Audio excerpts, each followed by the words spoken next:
Hello and welcome to the next in our series of video use cases from Nefolo. My name is Adam Chamberlain. I'm the founder and managing director, and we've put these together to help potential customers understand how Nefolo goes about addressing the real world challenges and concerns around software as a service. The last video in the series started to look at the security angle, and we're going to carry on doing that.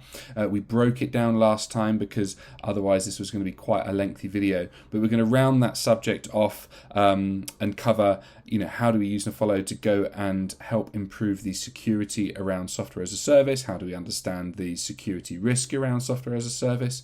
And we're going to dive into a couple of topics today, which is where we go and find any unused applications, and we go and ensure that the applications that we do have that are approved fall within our defined policies and procedures, and we're happy for them to be continued as sanctioned applications. So we are already logged into our demo dashboard here. So let's have a look at how we go and identify applications that are no longer used.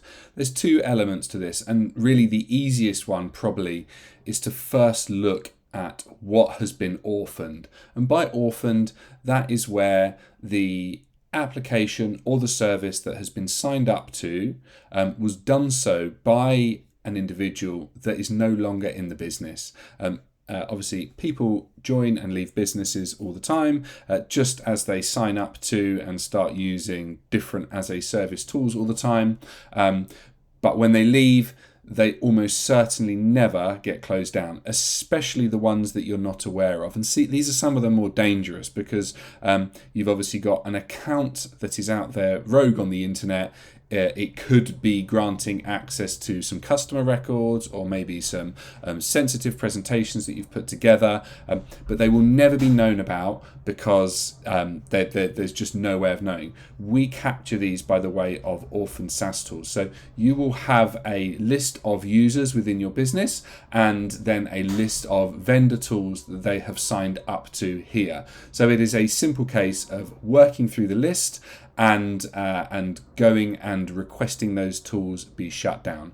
They can either be done by contacting the vendor from the person's old email account or just sending them a note as your administrator to request that the account be closed down. Obviously, some of these things will likely be terminated as part of a leaver offboarding process, but we never take that for granted. We very often find hundreds, if not thousands of pounds worth of tools that are still there and they haven't been closed down post someone leaving. So that's the first thing to go and do. Look at the tools that have been left behind simply by orphan usage. The next is we can start to use the date range feature to look at activity. SaaS applications, by their very nature, they're noisy. So it is not a case of we detect activity once and then the user has got, they're an active user on that tool forever.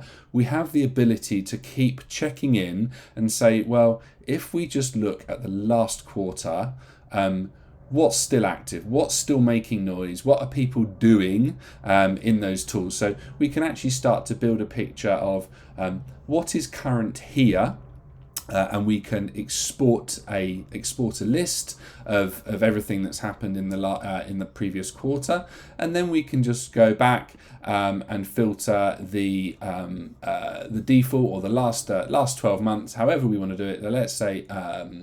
Let's say last year, there we go, and we say last year, and that will pull up a list of everything that we've seen in the last year. And so you can then also export this list, and there you have two lists: a list of things that has been active over a pretty long period of time, and then a list of things that have just been active in the last quarter, and you can filter that out, take one from the other, and you become presented with a list that you can use to start going and just double checking, what is actually being used. And if you're not sure, you can make contact with the user to say, look, it looks like you haven't used this for a while. Do you still need it, etc.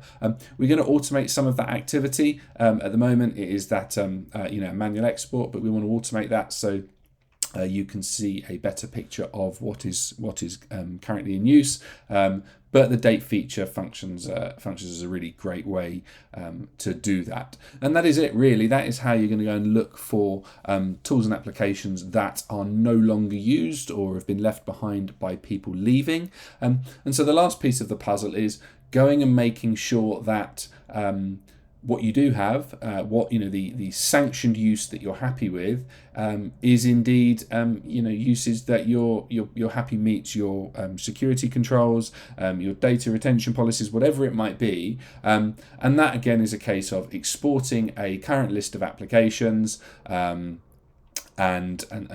organizing it as a list that you're happy with, and then just working through them. And there's two dimensions to it, which is, one, are we happy with the tool? We agree that we need the tool. We agree that it's been accessed by a single sign-on or multi-factor.